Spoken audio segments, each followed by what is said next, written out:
The magic നോവലിലേക്ക് സ്വാഗതം. കൺമണി അവസാന ഭാഗം. നമ്മൾ രണ്ടുപേരും ഒരുപാട് ദുഃഖിച്ചു രശ്മി. അവൻ്റെ അമ്മയുടെ സ്ഥാനത്തിരുന്ന രശ്മിയും ആ സ്ഥാനം മനസ്സിൽ അടുക്കി പിടിച്ച് ഞാനും.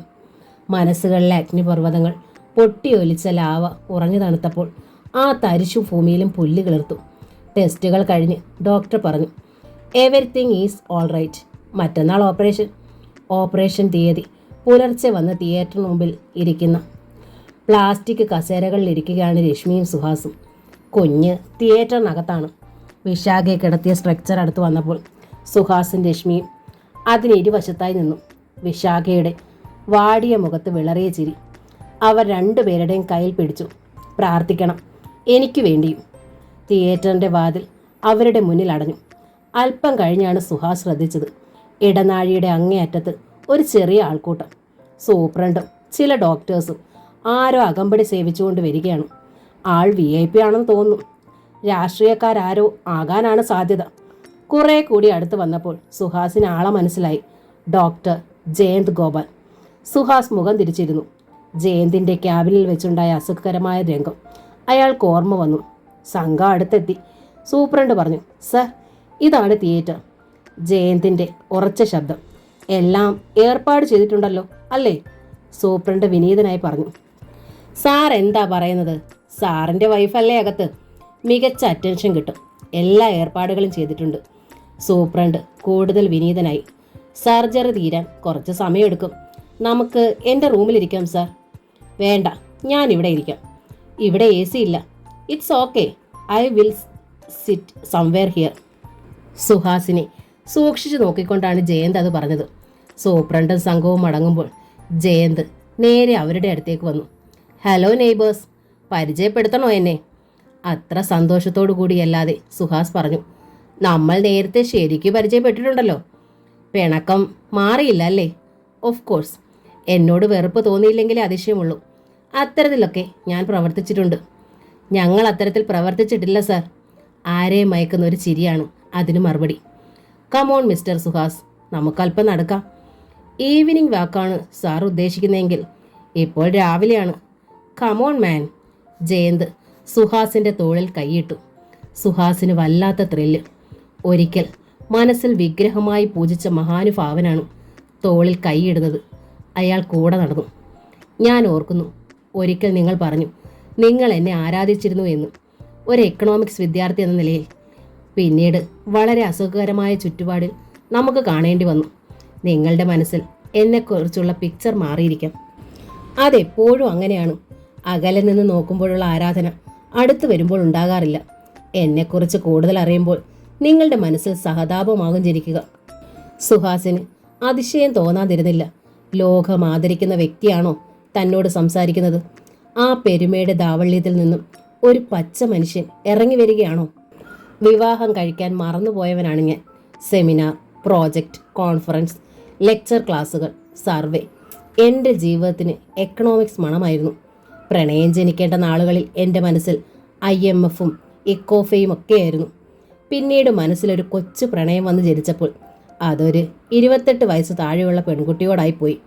യുണൈറ്റഡ് നേഷൻസിലെ ഒരു വമ്പൻ കസേര പിടിച്ചെടുക്കുന്ന പാടവത്തോടെ ഞാൻ ആ പെൺകുട്ടിയുടെ ഭർത്താവായി. സുഹാസ് നോക്കി. അദ്ദേഹം അത് തമാശയായിട്ടാണോ പറഞ്ഞത്? ആ മുഖത്ത് ഗൗരവം. വിശാഖ ഉയർന്ന ബാക്ക്ഗ്രൗണ്ട് ഉള്ളവളാണ്. മനോഹർ ഗ്രൂപ്പ്സിൻ്റെ പാർട്ട്ണർ. അവളിൽ താല്പര്യമുണ്ടെന്ന് ഞാൻ സൂചിപ്പിച്ചപ്പോൾ യാതൊരു വിസമ്മതവും അവൾ പ്രകടിപ്പിച്ചില്ല. അതെന്നെ അതിശയിപ്പിച്ചു. പ്രായം എന്തേ ഒരു തടസ്സമായില്ല? ഞാൻ അഹങ്കരിച്ചു. എൻ്റെ വ്യക്തിപ്രഭാവത്തിൽ അവൾക്ക് പ്രായം മറന്നു. ഞാനൊരു വിഡ്ഢി.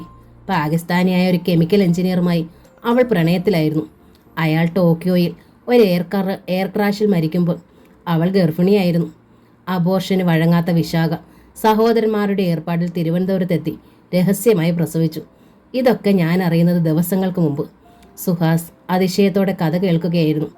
പറഞ്ഞില്ലേ, ഞാനൊരു വിഡ്ഢിയാണ്. എനിക്ക് എക്കണോമിക്സേ അറിയൂ, ജീവിതം അറിയില്ല. അല്ലെങ്കിൽ തിരുവനന്തപുരത്തെ ഈ വേൾഡ് ബാങ്ക് അസൈൻമെൻറ്റ് സ്വീകരിക്കാൻ വിശാഖ വാശി പിടിച്ചെന്തിനാ? ജവഹർ നഗറിലെ മഡോണയിൽ താമസിക്കണമെന്ന് നിർബന്ധം പിടിച്ചതെന്തിന്? ഞാൻ ആലോചിക്കേണ്ടതല്ലേ? അദ്ദേഹം വീണ്ടും സുഹാസിൻ്റെ തോളിൽ വെച്ചു. യുവസുന്ദരിയുടെ കിഴവൻ ഭർത്താവിൻ്റെ എല്ലാ പരാധീനതകളും എനിക്കുണ്ടായിരുന്നു. സമ്മതിക്കുന്നു. വിശാഖയ്ക്ക് നിങ്ങളോട് തോന്നിയ അടുപ്പം ഞാൻ ആ കണ്ണുകൊണ്ടാണ് കണ്ടത്. നിങ്ങളുടെ കുടുംബജീവിതത്തിൻ്റെ താളം തെറ്റിക്കാൻ ഞാൻ ശ്രമിച്ചു. ബാങ്ക് ചെയർമാനെ സ്വാധീനിച്ച് നിങ്ങളെ സ്ഥലം മാറ്റാൻ വരെ ഞാൻ തയ്യാറായി. എല്ലാറ്റിനും മാപ്പ്. ഇരുട്ടിലായിരുന്നു ഞാൻ. സുഹാസ് പതിഞ്ഞ സ്വരത്തിൽ പറഞ്ഞു. ആ ഇരുട്ട് എന്നെയും ബാധിച്ചിരുന്നു സാർ. ഞാനാണ് ആദ്യം മാപ്പ് ചോദിക്കേണ്ടത്. എല്ലാം നമുക്ക് മറക്കാം സുഹൃത്തെ. മഴക്കാറ് നീങ്ങി, മാനം തെളിഞ്ഞു. ഇനി ഞാൻ പറയാൻ പോകുന്നതാണ് പ്രധാന കാര്യം. സുഹാസിന് അതിശയം തോന്നി. സുഹാസിന് ഡോക്ടർ ജയന്തിനെക്കുറിച്ചുള്ള അഭിപ്രായം മാറുകയായിരുന്നു. ആ വലിയ മനുഷ്യന് അതിനേക്കാൾ വലിയൊരു മനസ്സുണ്ട്. തെറ്റുകൾ തുറന്നു സമ്മതിക്കാനുള്ള ഹൃദയവിശാലത. അയാൾ കാതു കോർപ്പിച്ചു. എന്താണ് അദ്ദേഹത്തിന് പറയാനുള്ള അതിപ്രധാനമായ കാര്യം? ആശുപത്രി കെട്ടിടത്തിന്റെ പിന്നിൽ നീണ്ടു നിൽക്കുന്ന വീതി കുറഞ്ഞ ടാർ റോഡിലൂടെ നടന്നുകൊണ്ട് ജയന്ത് പറഞ്ഞു. വിശാഖ വളരെ പൊസസീവാണ്. സ്നേഹത്തിൻ്റെതായ ഒരു തരം സ്വാർത്ഥത അവളിലുണ്ട്. പ്രസവശേഷം അവൾ ബോംബെയിലേക്ക് മടങ്ങിയെങ്കിലും അവൾ എല്ലാം അന്വേഷിച്ചുകൊണ്ടിരുന്നു. കുഞ്ഞ് നിങ്ങളുടെ കയ്യിലെത്തുന്നതും നിങ്ങൾ ജവഹർ നഗറിൽ താമസമാകുന്നതുമൊക്കെ അവൾ അപ്പോൾ അറിഞ്ഞുകൊണ്ടിരുന്നു. ആ സമയത്താണ് സാറിന് തിരുവനന്തപുരത്ത് പുതിയ ജോലി കിട്ടിയത് അല്ലേ? അത് വെറുതെ കിട്ടിയതല്ല. വിശാഖ അവളുടെ ബ്രദേഴ്സ് വതി വഴി മാനേജ് ചെയ്തതായിരുന്നു. ഞാനത് അറിഞ്ഞില്ലെന്നേ ഉള്ളൂ. അയൽപ്പക്കവുമായി ഒരു നല്ല ബന്ധം അവൾ സ്ഥാപിച്ചു. ദൈവം അവളുടെ കൂടെ ആയിരിക്കാം. രശ്മി ബാങ്കിൽ പോയ ദിവസങ്ങളിൽ അവൾക്ക് കുഞ്ഞിനെ മുഴുവനായി കിട്ടി. അവൾ പറഞ്ഞു, ജീവിതത്തിൽ ഏറ്റവും സന്തോഷം തോന്നിയ നാളുകളായിരുന്നു അതെന്ന്. നൊന്തുപെറ്റ കുഞ്ഞിൻ്റെ സാമീപ്യം, അതിൻ്റെ പ്രൈവസി നഷ്ടപ്പെടാത്തതിൻ്റെ ആശ്വാസം, അത് തകരാൻ കാരണം സാറാണല്ലേ? കുറ്റബോധത്തോടെ പറയട്ടെ, അതെ. ഒരു ദിവസം ഞാൻ നിങ്ങളെയും വിശാഖയും കാറിൽ കണ്ടു.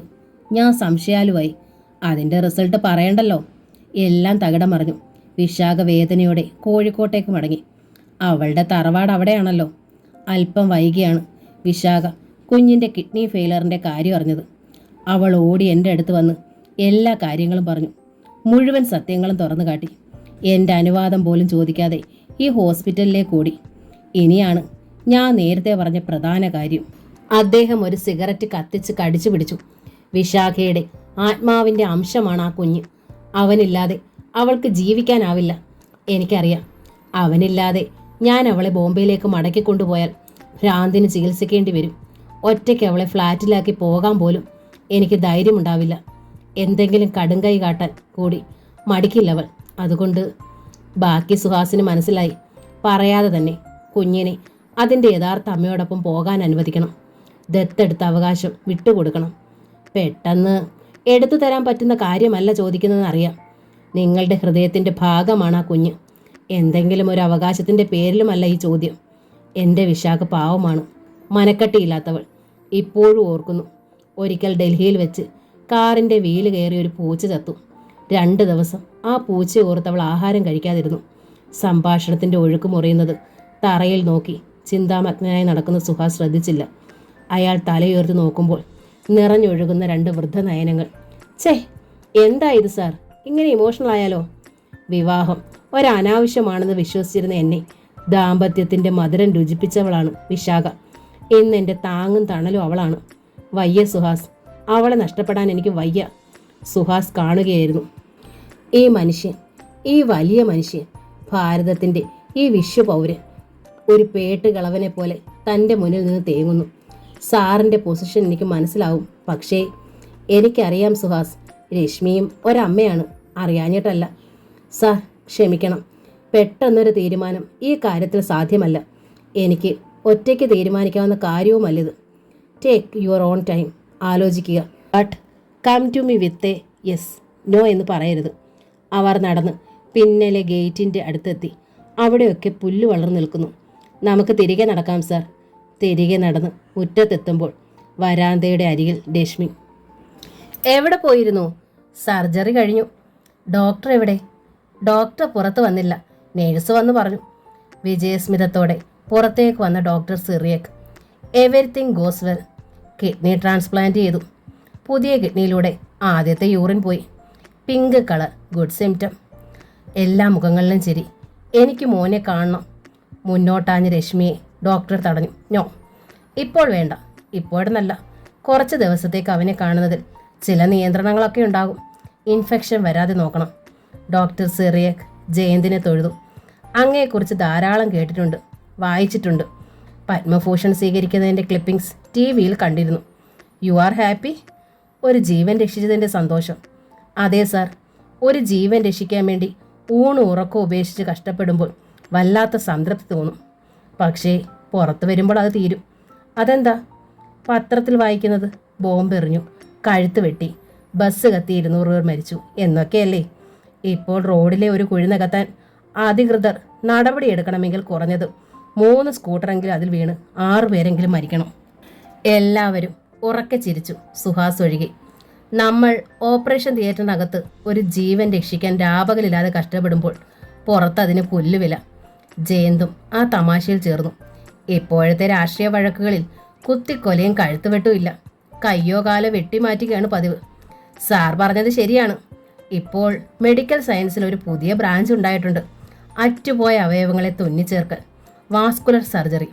ഞാൻ എൻ്റെ മകനെ അതിൻ്റെ സ്പെഷ്യലൈസേഷനാണ് അയച്ചിരിക്കുന്നത്. ഇനിയുള്ള കാലത്ത് അതിനാണ് സ്കോപ്പ്.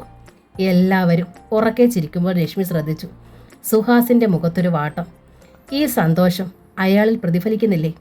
പൊന്നുമോൻ്റെ കാര്യത്തിന് വേണ്ടി ഓടി നടക്കുകയായിരുന്നില്ലേ സുഹാസ്? അതിൻ്റെ ഫലം കാണുമ്പോൾ ആ മുഖത്ത് മാത്രമെന്തേ താമര വിരിയാത്തത്? നീണ്ടു നിൽക്കുന്ന സംഘർഷണത്തിന് വിരാമമിടുന്ന ആശ്വാസത്തിൻ്റെ വേളയിൽ ലഘു തമാശകളിൽ എല്ലാവരും മനസ്സിൻ്റെ കെട്ടുകൾ അയച്ചു വിടുകയായിരുന്നു. പോസ്റ്റ് ഓപ്പറേറ്റീവ് വാർഡിൻ്റെ വാതിലിലെ സ്ക്വയർ ചിപ്പിലൂടെ അകത്ത് ശാന്തമായി ഉറങ്ങുന്ന കൊച്ചുണ്ണിയെ എല്ലാവരും കണ്ടു.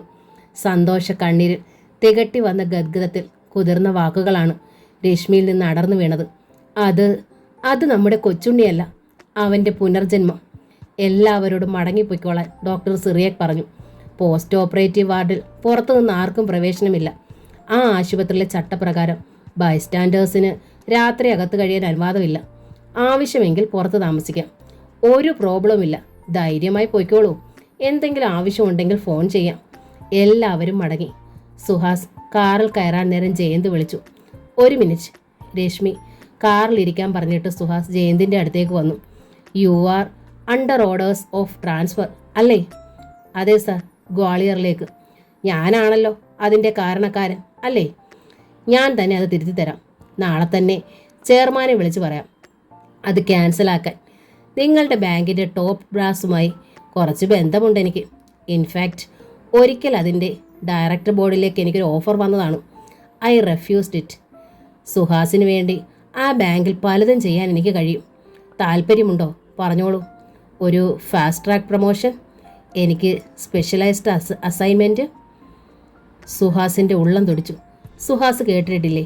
ആദ്യമായി ചന്ദ്രനിലേക്ക് റഷ്യക്കാർ അയച്ചത് ഒരു പട്ടികയാണ്, ലേക്ക. അതേക്കുറിച്ച് രസകരമായൊരു കമൻ്റ് ഉണ്ട്. പൊക്കി വിടാൻ ആളുണ്ടെങ്കിൽ ഏത് പട്ടിക്കും ആകാശമുട്ട ഉയരാം. സുഹാസിനെ പട്ടിയുമായി കമ്പയർ ചെയ്യുകയല്ല, ഉയർത്തിവിടാൻ ആൾ വേണം, എങ്കിലേ ഉയരാൻ പറ്റൂ. സുഹാസിൻ്റെ സർവീസ് മോഹങ്ങൾ ഉണർന്നു.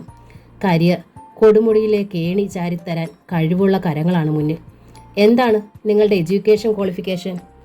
Post graduation with MBA. ഓഹോ, ക്വാളിഫൈഡ് ആണല്ലോ. Why can't you fly up in the sky of professionalism? താല്പര്യമുണ്ടോ? വേൾഡ് ബാങ്കിൽ ഒരു റെപ്യൂട്ടേഷൻ, യുണൈറ്റഡ് നേഷൻസിൽ പ്രോജക്റ്റ് ഇവാലുവേറ്റർ, സിംഗപ്പൂരിൽ ഈസ്റ്റേൺ എക്കണോമിക്സ് റിവ്യൂവിൻ്റെ എഡിറ്റർ. എനിക്ക് ചെയ്യാവുന്നതേ ഉള്ളൂ ഇതൊക്കെ. സുഹാസിനൊന്നും പറയാൻ കഴിഞ്ഞില്ല. Okay, think of it. ഏത് നിലയിലും സുഹാസിനൊരു വഴികാട്ടിയാവാൻ എനിക്ക് കഴിയും. കാർ നീങ്ങുമ്പോൾ സുഹാസിൻ്റെ ഉള്ളിൽ മോഹപക്ഷികൾ ചിറകടിച്ച് പറന്നു. എന്തൊക്കെയാണ് അദ്ദേഹം വെച്ച് നീട്ടിയത്?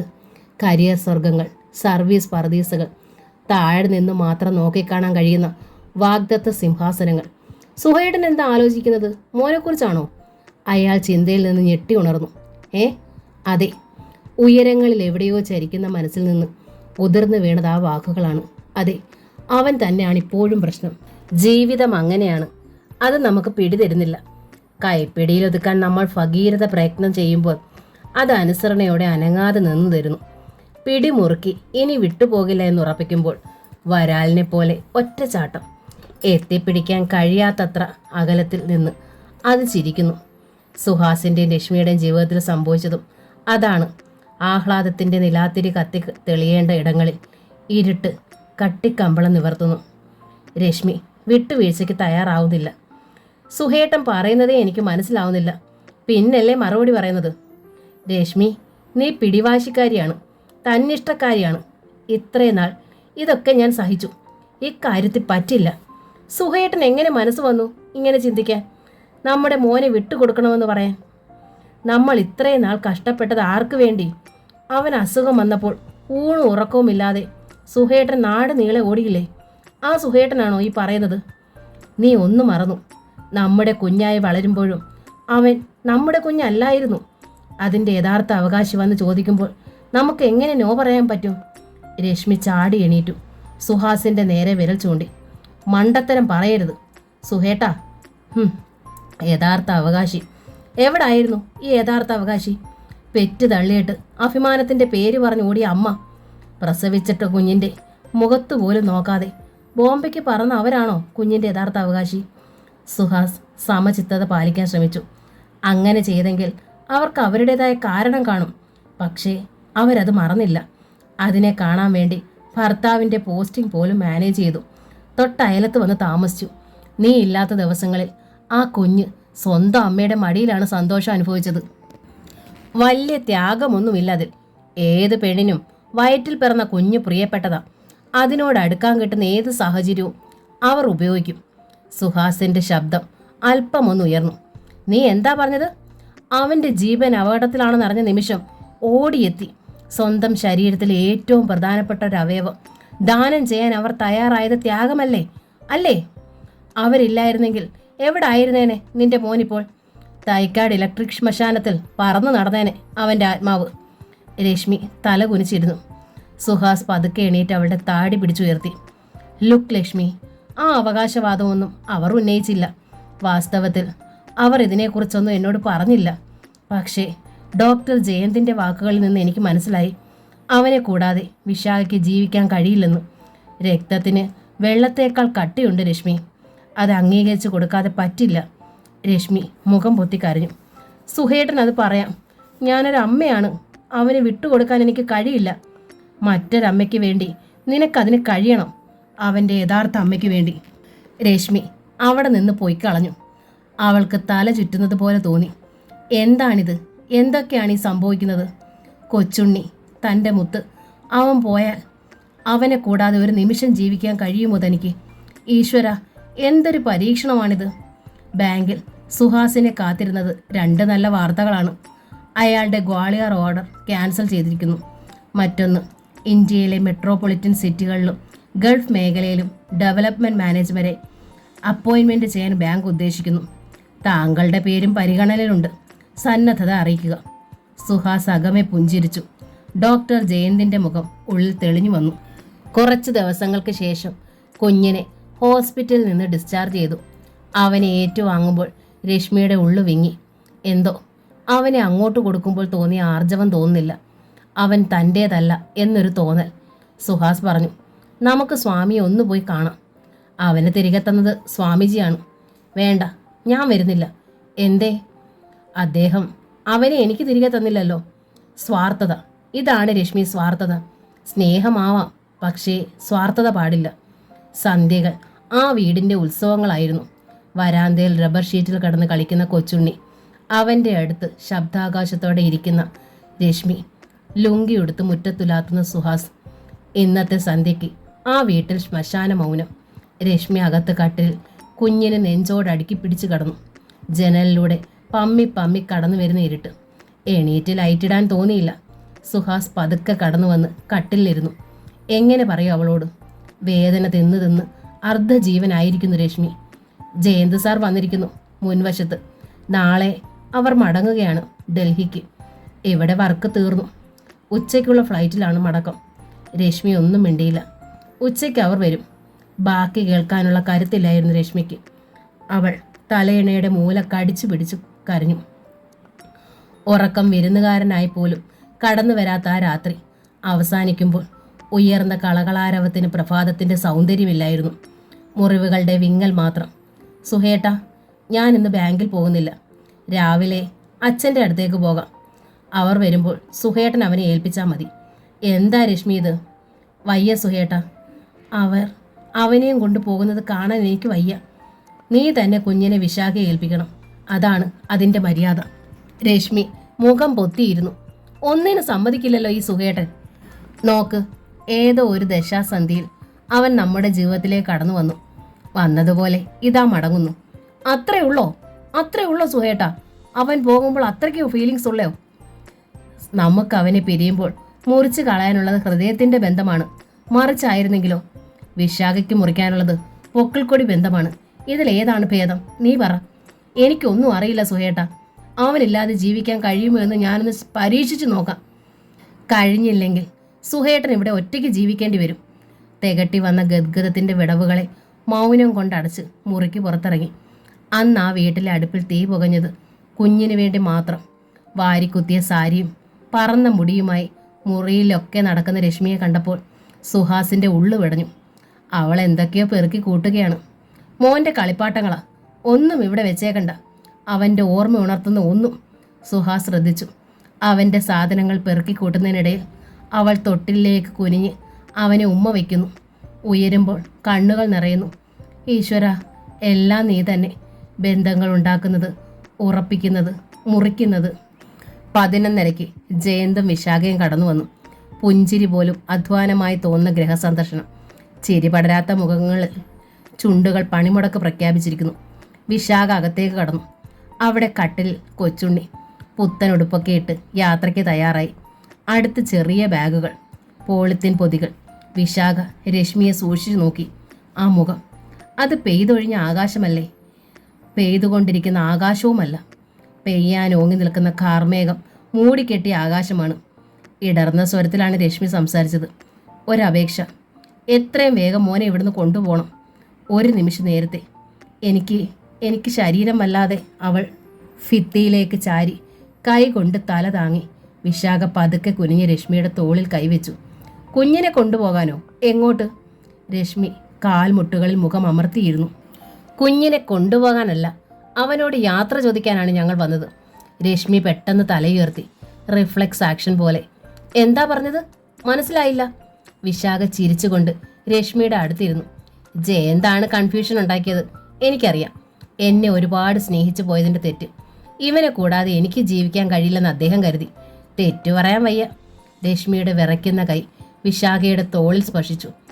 ഇവനെ ഞാൻ കൊണ്ടുപോയാൽ ഞാൻ കൂടെ കൊണ്ടുപോകുന്നത് ഈ വീടിൻ്റെ സന്തോഷമാണ്. അത് വേണ്ട, അതിവിടെ നിൽക്കട്ടെ. സാന്ദ്രമായ ഒരവിശ്വസനീയതയിലേക്ക് സംക്രമിക്കുകയായിരുന്നു രശ്മിയുടെ മനസ്സ്. ഞാൻ ഈ കേൾക്കുന്നത് സത്യമാണോ? എൻ്റെ കുഞ്ഞിനെ കൊണ്ടുപോകില്ലേ? രശ്മിയുടെ ചോദ്യത്തിൽ തന്നെ അതിൻ്റെ ഉത്തരവുണ്ടല്ലോ. രശ്മിയുടെ കുഞ്ഞിനെ ഞാൻ എങ്ങനെ കൊണ്ടുപോകും? ജയന്തും സുഹാസും അകത്തേക്ക് കടന്നു വന്നു. സുഹാസ് വിശാഖയുടെ നേരെ നിന്നു. കൈകൾ തൊഴുതു പിടിച്ചു. മുഖസ്തുതിയാണെന്ന് കരുതരുത്. ഒന്ന് പറഞ്ഞോട്ടെ, ഈ ശരീരത്തിനകത്ത് കുടികൊള്ളുന്നത് സാക്ഷാൽ ജഗദീശ്വരിയുടെ മനസ്സാണ്. ജയന്ത് വിശാഖയെ ചേർത്ത് പിടിച്ചു. Yes, she is goddess. എൻ്റെ ദേവിയാണിവൾ. പൊട്ടിക്കരഞ്ഞുകൊണ്ട് രശ്മി കൈകൾ കൂപ്പി. മടക്കി തരുന്നത് ഒരു ജീവിതമാണ്.